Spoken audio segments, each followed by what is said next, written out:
ఎవడి ప్రయోజనాలు వాడు ఇప్పుడు ప్రస్తుతం జరుగుతున్నటువంటి థాయిలాండ్ కాంబోడియా యుద్ధంలో థాయిలాండ్ పక్షాన ప్రస్తుతం అమెరికా ఉంది.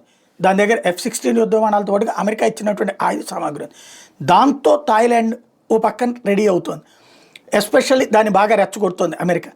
యాక్చువల్గా చైనాని నిలువరించడానికి ఏదైతే చైనాతో గొడవలైతే కనుక మలక్కా జలసంధిని స్తంభింపజేయాలంటే థాయిలాండ్ అవసరం ఉంది అక్కడ.